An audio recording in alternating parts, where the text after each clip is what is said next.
Hola, ¿qué tal? Buenos días. Vamos a empezar nuestras actividades de las conferencias plenarias de este octavo Congreso Internacional de Matemáticas y sus aplicaciones.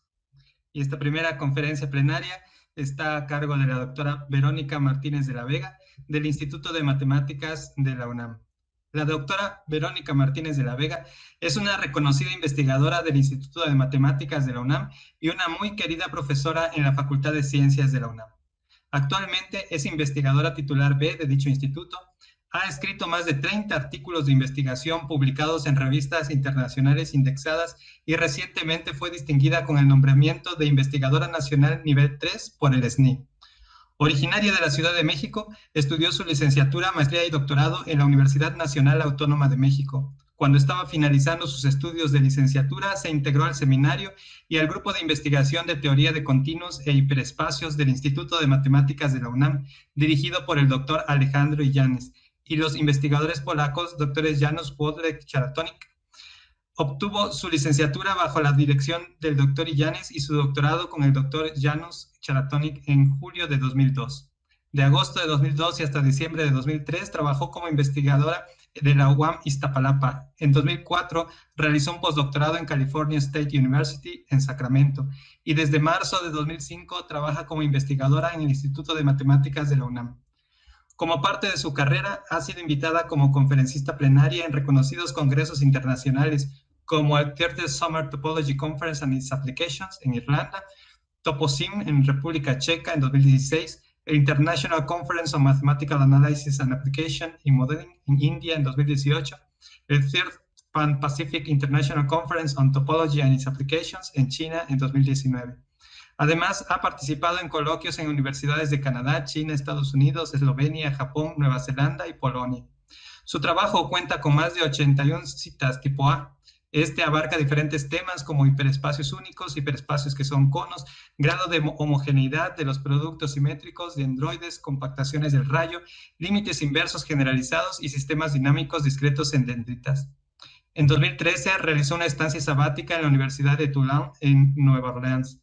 En 2017 obtuvo el reconocimiento Sor Juana Inés de la Cruz de la UNAM y en 2018 ingresó a la Academia Mexicana de Ciencias. Como parte de sus labores académicas, la doctora Martínez de la Vega fue delegada de la Olimpiada Nacional de Matemáticas en la Ciudad de México de 1999 a 2004. Además, dirige alumnos de licenciatura y posgrado. Ha sido coordinadora de 13 talleres de investigación en teoría de continuos e hiperespacios de 2007 a 2019 y, por supuesto, imparte cursos en la Facultad de Ciencias y el posgrado de Matemáticas de la UNAM. En este octavo Congreso Internacional de Matemáticas y sus aplicaciones, estamos honrados en que Verónica Martínez de la Vega nos presente la plática titulada Algunos ejemplos y resultados en hiperespacios. Dense el tiempo. Muchas gracias, Gabriel. Pues voy a comenzar mi plática. Entonces, permítanme compartirles la pantalla.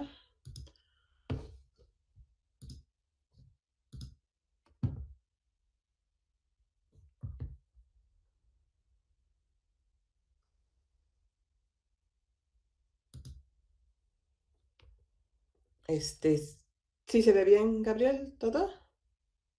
Sí, se ve. Ok, perfecto. Entonces voy a hablar, como esta es una plática plenaria, más bien voy a hablar de varios resultados que he trabajado con algunos colegas a través de estos últimos 4 años. Son resultados bonitos que además tienen que ver también mucho con el trabajo que se ha desarrollado en Puebla en continuos hiperespacios. Y todavía queda mucho trabajo por hacer de lo que voy a presentar. Estos resultados son de varias investigaciones, no es de una sola investigación. Algunas con el doctor Jorge Martínez Montejano, otras con la doctora Daria Michalik y el doctor Alejandro Illanes. En mi resumen había mencionado al doctor Rodrigo Hernández Gutiérrez. En esta ocasión no voy a especificar ningún resultado que hayamos hecho juntos, pero mucho del trabajo que hemos hecho se deriva de resultados que hicimos juntos hace ya unos 5 o 6 años.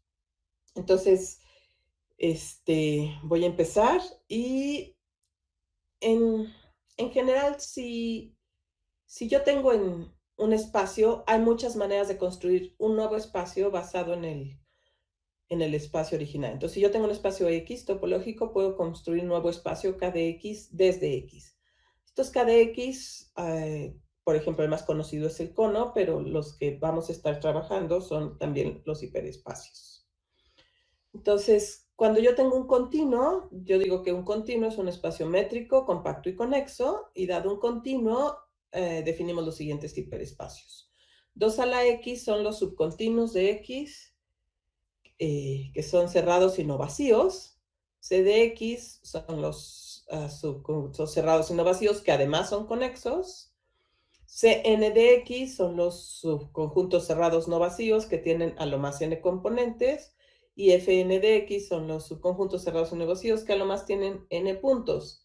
En particular, si yo pienso en C1 de X, pues tienen a lo más una componente, que en realidad es C de X, que son los conexos, y el subconjunto de singulares de un espacio, de un continuo, lo llamo F1 de X, porque son los de exactamente un punto. En particular, estos hiperespacios Fn de X son los productos simétricos, y los otros los voy a llamar en general hiperespacios, y bueno, vamos a hablar mucho de ellos. Entonces, un continuo es un cono si existe un espacio Z tal que X es homeomorfo al cono de Z. En particular, si una gráfica finita es un cono, entonces X solo puede ser un arco o un MO2 simple, con M mayor o igual que 3. Si ustedes observan en esta figura, pues el intervalo se puede ver como el cono sobre 2 puntos, o un MO2 simple se puede ver como el cono sobre M puntos.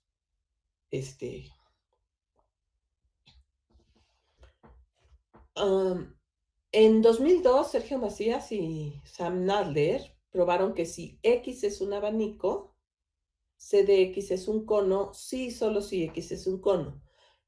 ¿Qué voy a pensar como un abanico? Un abanico lo voy a pensar con un continuo, con un solo punto de ramificación. No estoy entrando en detalles en todas las definiciones porque las hemos escuchado mucho y casi todas las personas que están aquí conocen las definiciones básicas de continuos. Entonces, por ejemplo, si yo tengo el intervalo 0, 1, su cono que diga su hiperespacio de continuo, su C de X, o su C del intervalo, es un triángulo relleno. El triángulo relleno es el cono sobre un intervalo, y el intervalo 0, 1 ya habíamos dicho que es el cono sobre 2 puntos. En general, si tengo un hemiodo, el C del hemiodo, este dibujo no le hace tanto honor al hiperespacio. En realidad, este pentágono azul lo deberíamos pensar más como una 5 celda, pero entonces sería como el cono con esta 5 celda. Ese sería, así se vería el hiperespacio, y es un cono, y el hemiodo, bueno, ya habíamos dicho que es un cono. Entonces, en general, en abanicos, el hiperespacio CX va a ser un cono si solo si X es un cono. Entonces, por ejemplo, si yo pienso en el abanico armónico, que es dada una que es como el cono sobre la serie, sobre la sucesión armónica 1 entre n con su límite el 0. Bueno, este continuo es un abanico y su hiperespacio es un cono. Este dibujo que está aquí quisiera representar como un cubo de Hilbert con palitos, y su hiperespacio se vería más o menos así. Pero bueno, como no sé dibujar cubos de Hilbert, solo es como una representación. De misma manera, por el teorema que acabamos de ver, el abanico de Cantor, su hiperespacio C de X va a ser un cono. Por ejemplo, la dendrita F omega, que es también es un abanico, solo tiene un punto de ramificación, sin embargo no es un cono, y entonces C de F omega no va a ser un cono. El hiperespacio de F omega no va a ser un cono. Después, en 2003, Sergio Macías probó que si X es un abanico y además es un cono, entonces cada uno de los hiperespacios Cn de X, Fn de X y 2 a la X es un cono. En particular, el intervalo lo podemos pensar como un abanico, que es un cono, el cono sobre dos puntos, o un hemiodo lo podemos pensar como un abanico, que también es el cono sobre m puntos. Y en estos dos, su hiperespacio, cualquiera de sus hiperespacios, Cn de x, Fn de x y 2n de x, van a ser conos. El abanico armónico, como también es un cono, es abanico y es cono, Cn de x, Fn de x y 2x es cono. El abanico de Cantor es abanico, es cono, y todos sus superespacios son conos. F omega es un abanico, no es un cono, y por este teorema C de x no es un cono. Después de estos resultados, yo los generalicé en 2005, no solo para abanicos y conos, sino para todas las gráficas finitas. Entonces, si tengo una gráfica finita diferente de la circunferencia, entonces para toda n en los naturales, Cn de x es un cono. ¿Y eso qué quiere decir? Si es una gráfica finita, sí, solo si x es un cono. Pero ¿cuáles son las gráficas finitas que son conos? Pues solo el intervalo y los hemiodos son las únicas gráficas finitas que son conos. Y son las únicas gráficas finitas que su Cn de x es un cono. Y Willy Castañeda en 2004 probó un resultado similar para productos simétricos, pero solo para el segundo producto simétrico. Si x es una gráfica finita, f2 de x es un cono, si solo si x es un cono. O sea, solo en el intervalo en el hemiodo simple, f2 de x es un cono. Y son solamente eso, son una caracterización. Bueno, en 2017, Alejandro Llanes y yo extendimos estos resultados de la siguiente manera. Si tengo un continuo tal que x es un cono, entonces cualquiera de sus hiperespacios es un cono. ¿Por qué es importante este resultado? Porque originalmente se pedía que x fuera un abanico. Aquí no se pide que x sea un abanico. X es cualquier continuo. Lo que quiere decir es que, por ejemplo, si yo veo el continuo t, que es el cono sobre el 0, 1, o el continuo x, que es el cono sobre un disco, o el continuo y, que es el cono sobre un disco, bueno, un triángulo relleno, o es el cono sobre el cono del intervalo 0, 1, o cualquier figura que se me ocurra y hago su cono, todos estos, los hiperespacios de todos estos continuos son conos. Entonces, tanto 2 a la t, 2 a la x, 2 a la y, 2 a la z, etcétera, todos son conos porque los continuos son conos. Eso quiere decir que en general me puedo agarrar cualquier continuo, hacer su cono, y ya que haga su cono, el hiperespacio de ese cono siempre va a ser un cono. Entonces, eso es un resultado muy bonito, ya extiende muy bien estas cosas. Y después también generalizamos el resultado de Willy Castañeda, que de la siguiente manera: si x es una gráfica finita, las siguientes afirmaciones son equivalentes. X es un cono, Fn de x es un cono para cada n mayor o igual que 2, y Fn de x es un cono para alguna n mayor o igual que 2. ¿Qué es importante? Bueno, Willy ya había probado que sabemos que las únicas gráficas finitas que son conos son el intervalo o el hemiodo simple. Y para esas, cualquier f de n de x es un cono, no solo el 2, cualquier natural fn de x es el cono. Pero en general, si nosotros podemos ver un hiperespacio simétrico, un producto simétrico, disculpen, un producto simétrico de una gráfica finita y resulta que ese es un cono, es porque x originalmente era un cono, es decir, un intervalo o un hemiodo. Y este resultado todavía se extiende un poco más. Si x es un abanico, las siguientes afirmaciones son equivalentes. X es un cono, Fn de x es un cono para cada n mayor o igual que 2, o basta con que f de nx sea un cono para alguna n mayor o igual que 2. Todas son equivalentes. La diferencia entre este teorema y el teorema anterior es que aquí sí pido que x es un abanico, en el anterior pido que x sea una gráfica finita.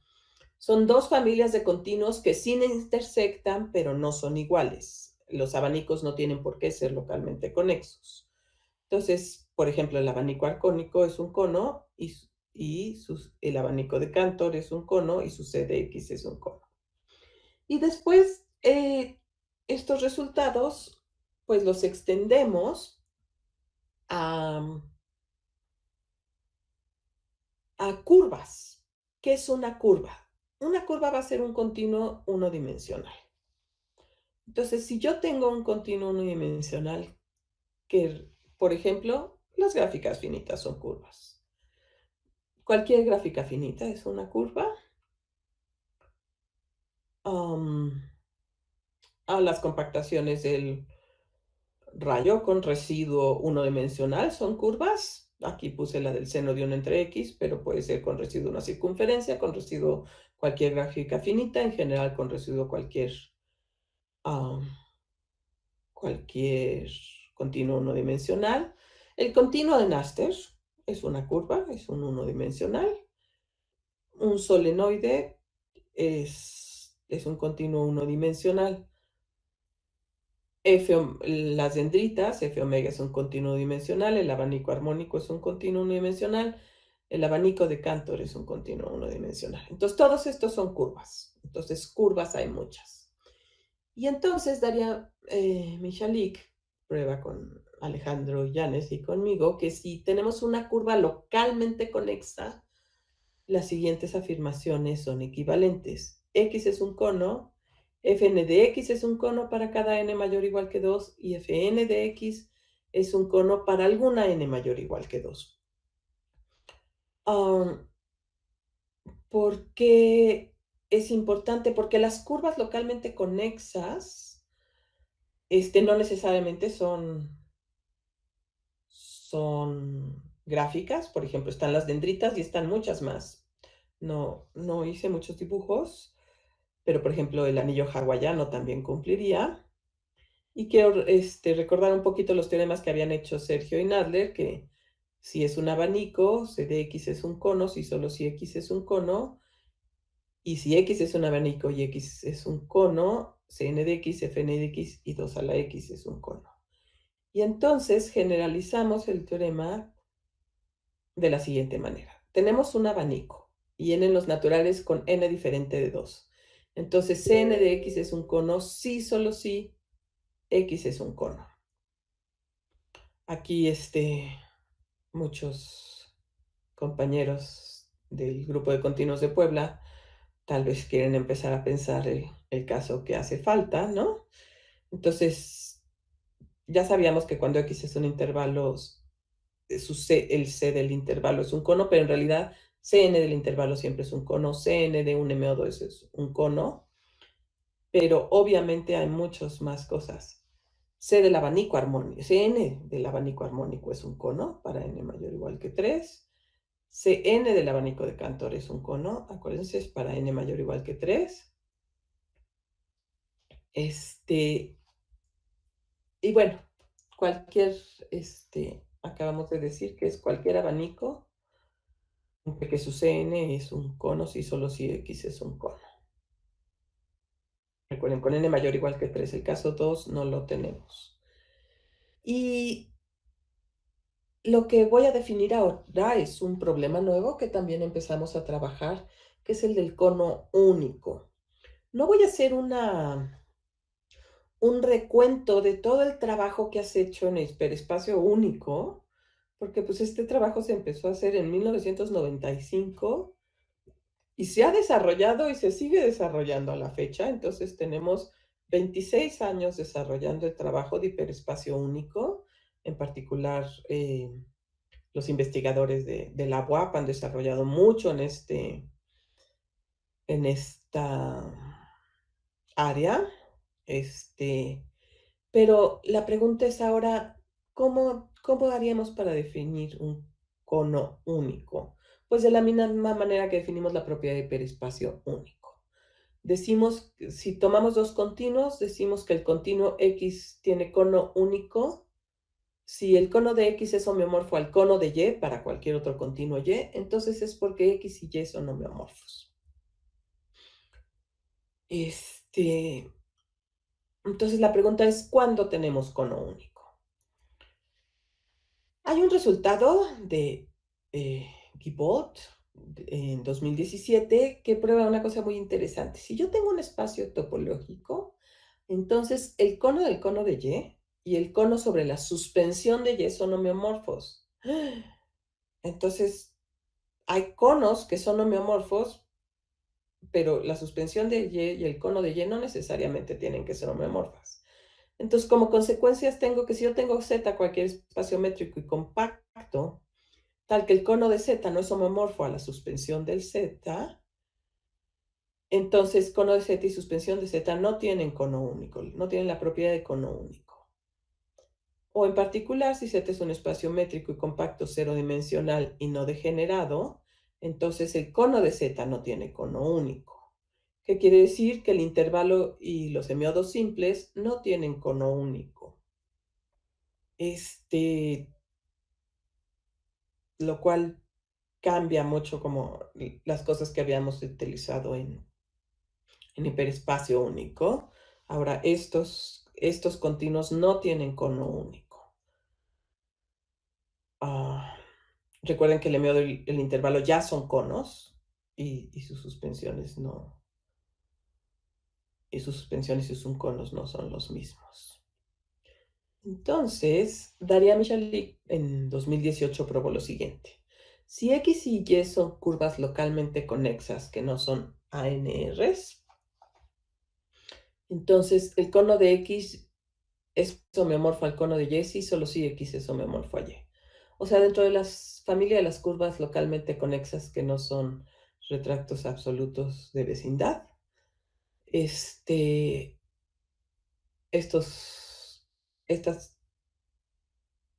los elementos de estas familias sí tienen la propiedad de cono único.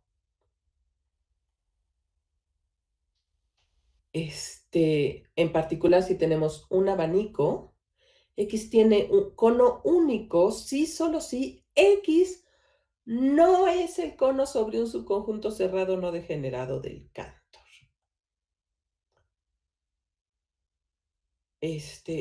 O sobre un subconjunto cerrado no degenerado cero dimensional. Por ejemplo, la sucesión armónica es un subconjunto cerrado del Cantor, bueno, con su límite. Y entonces el abanico armónico es un cono sobre un subconjunto cerrado del Cantor, y eso quiere decir que el abanico armónico no tiene cono único. El abanico del Cantor, el Cantor es un subconjunto cerrado del Cantor, entonces el abanico del Cantor es el cono sobre el Cantor, y X, el abanico del Cantor no tiene cono único.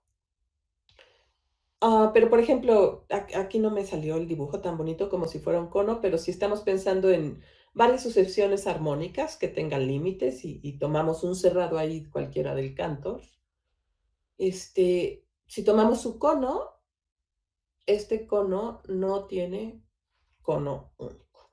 Cerrado del Cantor no degenerado. Pero entonces, ¿quiénes sí tienen? Pues F omega. F omega es un abanico que no es el cono sobre un cerrado del Cantor, entonces cono de F omega es único. Le voy a llamar FL. Este es un abanico. La idea es que esto se pareciera al abanico del ELEC, pero es difícil dibujarlo. Pero bueno, hay abanicos que no son el cono sobre un cerrado del Cantor. Estos abanicos, su cono es único. Y seguimos con las propiedades con curvas localmente conexas y el cono único. Si yo tengo una curva localmente conexa diferente del intervalo, la circunferencia, un eniodo o una n teta con n mayor o igual que 3, entonces X tiene cono único.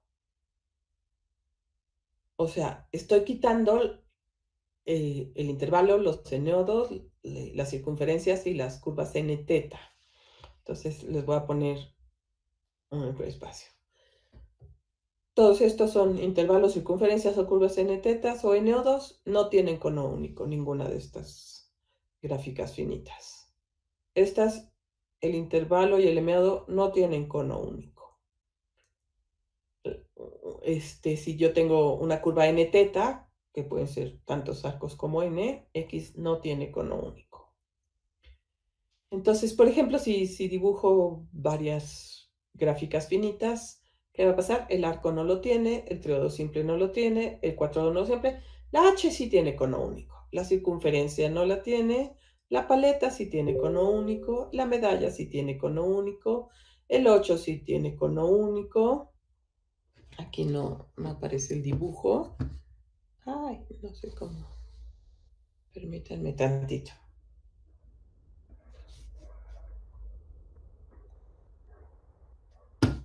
Perdón.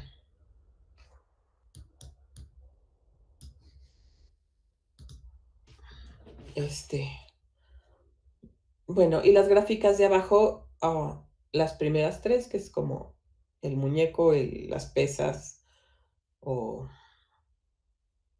no sé cómo llamar al otro, pero la circunferencia con dos arcos, esos sí tienen cono único, la teta no tiene cono único. Si pienso en gráficas complejas como K3, 3 o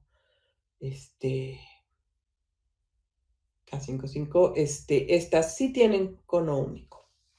Entonces, realmente el teorema que probamos es muy fuerte. Una curva localmente conexa, mientras no sea el intervalo, la circunferencia, un n o un n teta, con n mayor o igual que 3, tienen cono único. Entonces, f omega sí tiene cono único. El cono de 4 tiene cono único. Y bueno, esto por lo pronto es como mucho del trabajo. Es muy extraño decirlo en tan poquito tiempo porque, pues como se dieron cuenta, es trabajo que se desarrolló desde 2017, 2018, 2019, 2020, incluso este año apenas están publicando algunos de estos resultados. Entonces, es un trabajo desarrollado en los últimos 4 años, aunque se dice poco, o se dice como muy rápido, ¿no? Es realmente mucho trabajo desarrollado y hay muchas preguntas por hacer en estos temas. Si quisieran revisar, pues es trabajo que publicamos Daría, Alejandro Illanes, Daría Michalica, Alejandro Illanes y yo. Ya todos se puede encontrar, ya todos están publicados, excepto uno tal vez que falta que tal vez ya se puede encontrar electrónicamente, pero ya todos están publicados y comentados en el Machinet. Y sobre todo hablo de esto porque el grupo de investigación de Puebla gusta mucho de estos temas y sus alumnos también, entonces tal vez quisieran echarle una ojeada a las preguntas que quedan abiertas en todo esto. Y ahora voy a cambiar de tema completamente. También voy a hablar de hiperespacios, pero aquí voy a hablar de un tema que yo sé que al doctor Raúl Escobedo también le gusta. Y voy a hablar de unos resultados que hice con el doctor Jorge Martínez Montejano. Entonces, si tengo un continuo X y a un subcontinuo de X con interior no vacío, decimos que A es un continuo no bloqueador en X. Si existe una sucesión creciente de subcontinuos M1 contenidos en M2 y M3, tal que la unión de esos continuos es denso en X menos A. Permítame un segundo, porque creo que les estoy diciendo una cosita falsa. Creo que puse algo más en la transparencia y antes de seguirles diciendo una cosa falsa, déjenme revisar. Por favor.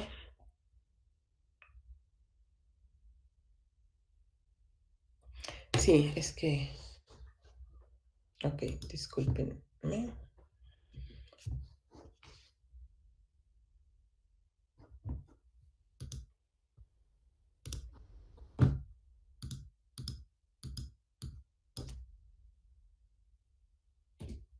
es con interior vacío.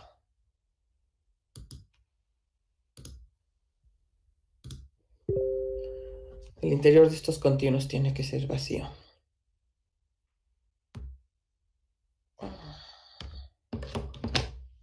Disculpen. El interior de A es vacío. Decimos que es un continuo no bloqueador, que no bloquea. Si tenemos una sucesión creciente de continuos, M1 contenido en M2, etcétera, tal que la unión de los MNs es denso en X menos A. Como A tiene interior vacío, lo que quiero decir es que la unión de los MNs cerradura va a ser todo X, pero cada uno de los MNs se queda contenido en X menos A. Como ejemplos, en continuos, por ejemplo, en gráficas finitas, continuos con interior vacío solo pueden ser puntos, y entonces estoy pintando de verde los continuos que son no bloqueadores, que en este caso son puntos que no bloquean, y de rojo puntos que sí bloquean. Entonces, en el intervalo, los puntos extremos no bloquean, cualquier otro punto sí bloquea. En la circunferencia, ningún punto. Todos los puntos son no bloqueadores. En un triodo, solo los puntos extremos son no bloqueadores. De hecho, en cualquier árbol, solo los puntos extremos son no bloqueadores.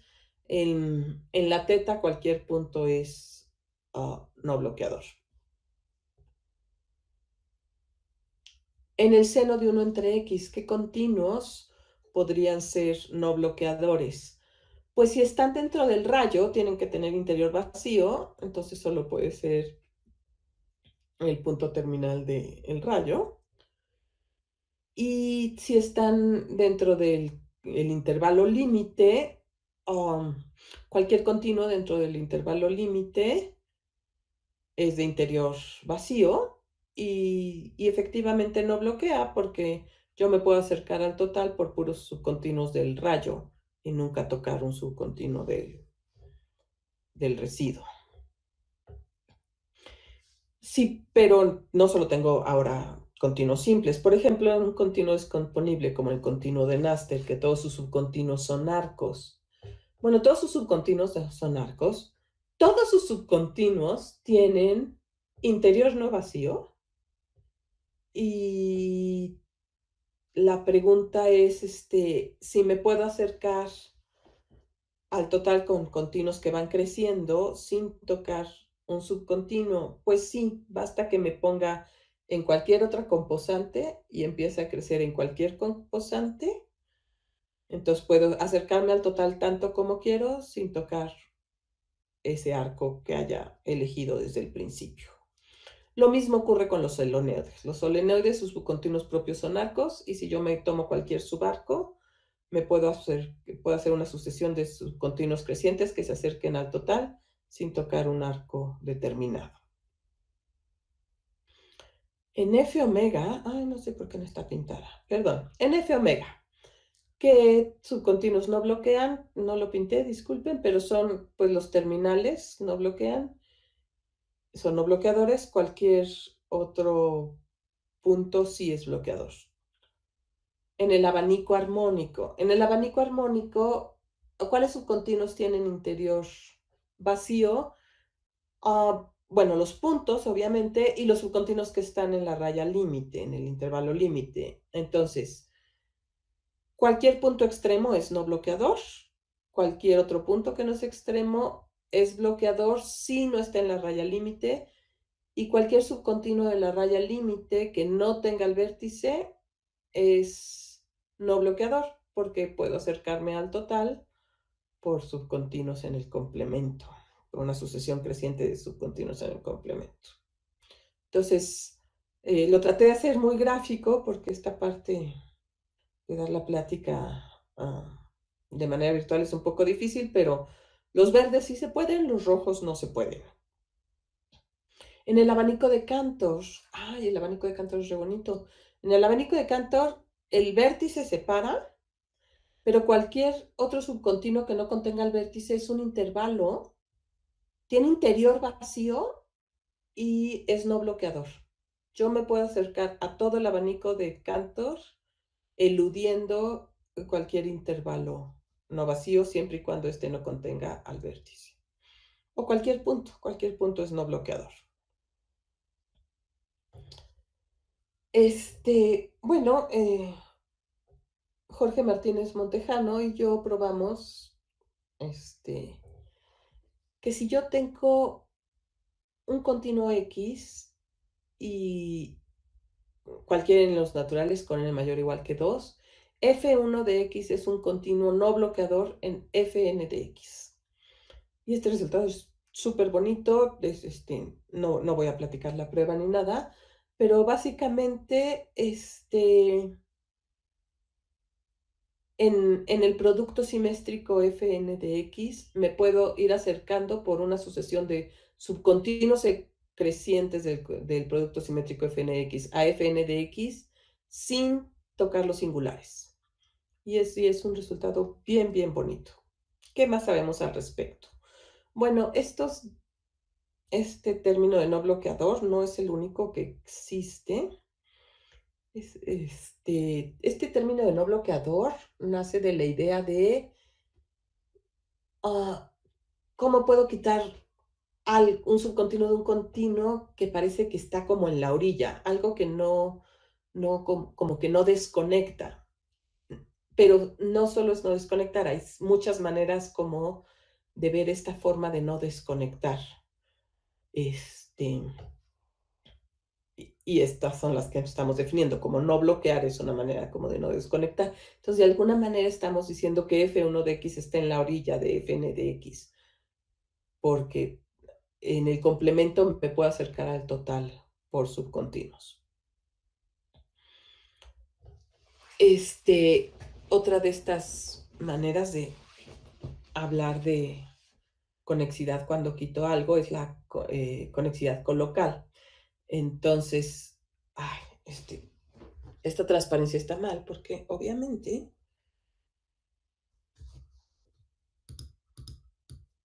hice un edit copy, edit paste y nada más cambiaba la definición.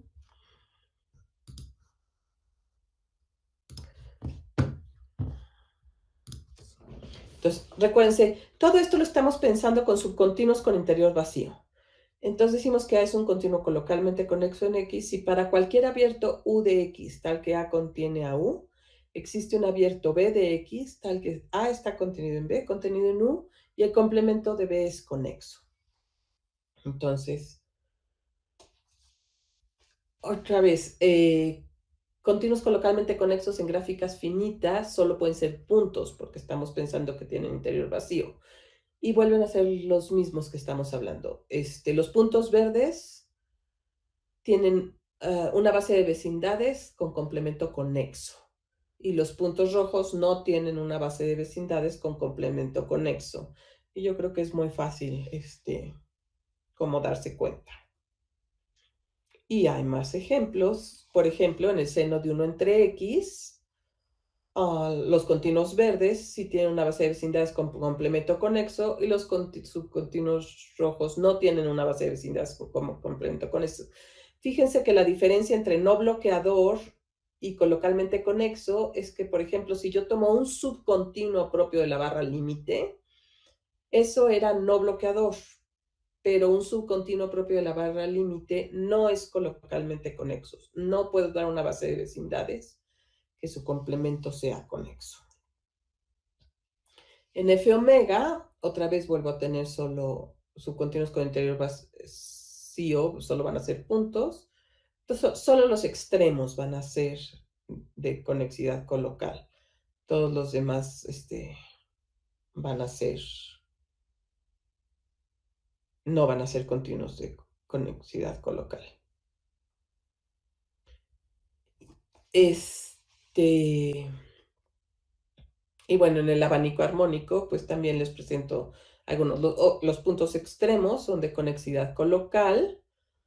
Si tengo un subcontinuo de la barra límite, que va a tener interior vacío, es de conexidad colocal siempre y cuando no tenga el vértice. Pero si tiene el vértice, ya no es de conexidad colocal. Y es que continuos con interior vacío solo pueden ser puntos o los que estén contenidos en la barra límite. En el abanico de Cantor, también cambia porque los continuos de conexidad colocal tienen que tener un punto extremo, y no tienen que tener al vértice. O sea, son arcos que tienen un punto extremo o puntos extremos, y cualquier otro punto o cualquier otro arco,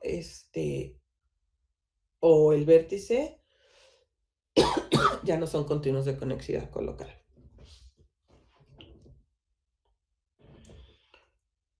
En el continuo de Naster, ningún subcontinuo es de conexidad colocal. En el solenoide, ningún subcontinuo es de conexidad colocal. Y dado un continuo X, y en los naturales, pero n tiene que ser a fuerza mayor o igual que 3, se tiene que F1 de X es un continuo de conexidad colocal en Fn de X. Y es a fuerza mayor o igual que 3 porque para 2 no se cumple. No se cumple, por ejemplo, en el Naster. Si en el Naster F1 de X no es un continuo de conexidad colocal en F2 de X, pero uno podría pensar que, bueno, pero es que el Naster es muy complicado, es indescomponible, etc. Pero de hecho hay ejemplos más sencillos. Hay un dendroide, que es exactamente este que está ahí dibujado, que cumple que F1 de X no es un continuo de conexidad colocal en F2 de X. También el del Naster solo tenemos la prueba para F2, obviamente porque ya habíamos dicho que para n mayor o igual que 3, no importa qué continuo estemos utilizando, siempre es cierto. Entonces, nuestros contraejemplos tendrían que ser para el segundo producto simétrico. Pero, como les digo, el Naster, pero los podemos hacer más sencillos, incluso arcoconexos, y tampoco se cumple la propiedad para el 2. Y ya voy a empezar con lo que creo que es la última propiedad que les voy a hablar. Entonces tengo un continuo y a un subcontinuo de X con interior no vacío. Entonces decimos que A no es un continuo de corte débil en X. Ay, no, ya les volví a hacer la trampa. El interior tiene que ser vacío.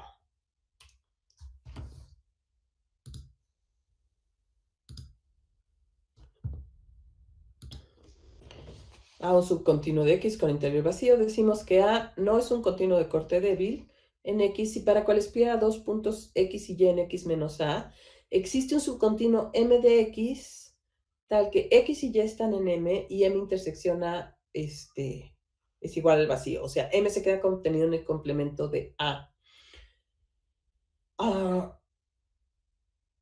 A veces puede que A no desconecte, pero no siempre podemos encontrar un continuo que una dos puntos. Seguro están en un conexo, pero no necesariamente ese conexo es compacto. Aquí sí estamos pidiendo que estén en un continuo. Entonces, por eso se llama de no corte débil. Entonces, en gráficas finitas, otra vez, nos pasa lo mismo. Los continuos con interior vacío solo pueden ser puntos. Y ahí está el dibujo de los que no cortan débilmente y de los que sí cortan débilmente. Entonces, pues claramente en el intervalo, si tomo un punto en el interior, entre los dos intervalos que me quedan, no hay ningún continuo que los conecte en el complemento del punto rojo. Lo mismo para el triodo. En el seno de 1 entre X, vuelvo a tener lo mismo que con los no bloqueadores. Si están en el rayo, solo son puntos, entonces solo el punto extremo no es de corte débil. Y en el residuo, solo el residuo completo no es de corte débil, pero cualquier subcontinuo sí es de corte débil, porque en el complemento no puedo encontrar un continuo, por ejemplo, que tenga un extremo del intervalo del residuo y uno en el rayo que los conecte afuera del subcontinuo, del subarco rojo que tengo en el residuo. En F omega, vuelve a ser, solo tengo puntos y solo los puntos extremos no son de corte débil. En el abanico armónico, vuelvo a tener lo mismo, los puntos extremos o los intervalos en la raya límite que no tengan al vértice y que tengan al punto extremo. Son los únicos que no son de corte débil. Todos los demás son de corte débil, sí cortan débilmente. En el abanico de Cantor vuelvo a tener lo mismo, el vértice corta débilmente y cualquier subarco que no tenga un punto extremo corta débilmente. Y los que no cortan débilmente son subarcos que tienen un punto extremo o los puntos extremos. Y en el continuo de Naster todos los subcontinuos cortan débilmente. No todos, acabo de mentirles. Es que el continuo de Naster de por sí no puedo,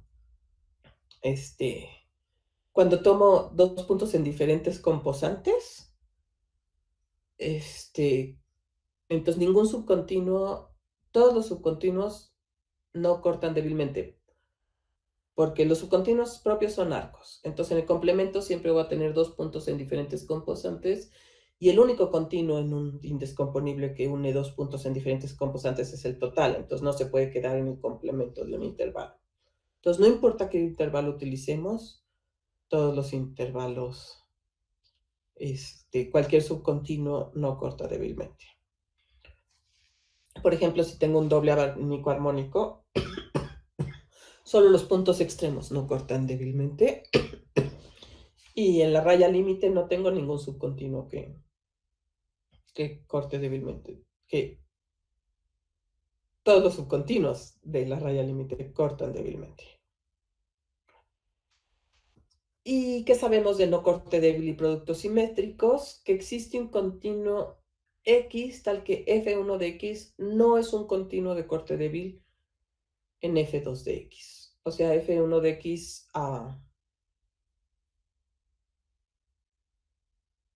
no es un continuo de corte débil en F2 de X. Exactamente, pero no sabemos mucho más información. Sí sabemos información para n mayor o igual que 3, porque se deduce de los no bloqueadores, pero no tenemos otros ejemplos para los continuos de corte débil. No quise poner aquí todas las definiciones de los tipos de conexidad que podemos estar haciendo, pero todos estos tipos de conexidad unos implican otros y viceversa no. Pero entonces hay unos resultados aquí que son un poco obvios generalizarlos, y hay otros que no, y hay muchas preguntas abiertas aquí a todos los amantes de los hiperespacios. Pues si quieren revisar el artículo, también ya lo pueden encontrar en línea, y hay muchas preguntas y problemas por hacer, y todavía los hiperespacios nos ofrecen mucho trabajo, y los continuos también. Entonces, pues esto es todo. Si alguien tiene alguna pregunta, bueno, perdón, eso no me toca a mí. Eso es todo. Pues, muchas gracias. Muchas gracias a usted, doctora Verónica. En efecto, hay varias preguntas y también felicitaciones. El doctor Macías Romero le felicita por su excelente plática que la hace tan accesible a todo público matemático. Y comenta que en la web no podemos descargar de manera completa sus trabajos, ya que tan generosamente nos ha motivado con las preguntas planteadas en esta conferencia plenaria. Expresa el doctor Macías que esperamos que en las próximas reunión del 9 CIMA tengamos un avance en las investigaciones en relación al hiperespacio único de conos, que también se le pueda compartir. Muchas gracias. Sí, el doctor Escobedo Conde pregunta, si F1 de X es no bloqueador en Fn de X, ¿y qué hay en otros hiperespacios, como en C de X o 2 a la X? Eso ya se sabe. Permítame tantito. Ahorita te digo.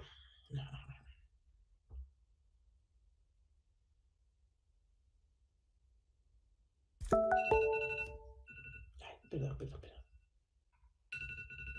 Es la alarma de que se está terminando el tiempo. Sí, es que me puse mi tiempo para no pasarme. Permítame dos segundos. Claro. Ya lo tenía. Es que ya se sabe. Sí se sabe que F1 de X es no bloqueador en C, n de x para toda x. F1 de x es un continuo orilla en 2 a la x n de x y Fn de x. F1 de x es un continuo de conexidad colocal en 2 a la x y Cn de x. Eso se sabe, ya se sabe. Y de hecho, creo que él hizo parte de ese trabajo. Pero bueno, sí se saben muchas cosas para hacer de x y Cn de x y todavía hay otras por hacer. Muy bien, muchas gracias. Doctora Herrera Carrasco, le felicita también y dice que su plática nos motiva a estudiar sobre estos temas. Y pregunta, dice, ¿estudiaron unicidad de conos cuando X es de Kelly? No, todavía no hemos estudiado unicidad de conos en esos espacios, o sea, en esos continuos. Es que unicidad de conos está empezando a efervecer. Entonces todavía todavía hay muchas preguntas. Esa es una muy bonita. Muy bien, gracias. Y la doctora López Toris nos pide si por favor nos puede compartir de nuevo las preguntas. De hecho, no puse ninguna pregunta, pero en todos los artículos están las preguntas, pero cualquier artículo que quieran, si no lo pueden acceder a él, me pueden escribir y se los mando. Pero no escribí ninguna pregunta en la plática, solo las hablé de ellas. Muchas gracias. Pues también hay varias felicitaciones más en el chat. Felicidades a la doctora Verónica por el gran trabajo desarrollado en estos temas. Muchas gracias por su participación, por haber aceptado elevar el nivel de nuestro octavo Congreso Internacional en Matemáticas y sus aplicaciones. Pues muchas gracias a todos ustedes. Estamos muy agradecidos con usted. No, pues siempre un placer, con mis colegas de Puebla, que nos formamos juntos. Hasta luego. Hasta luego.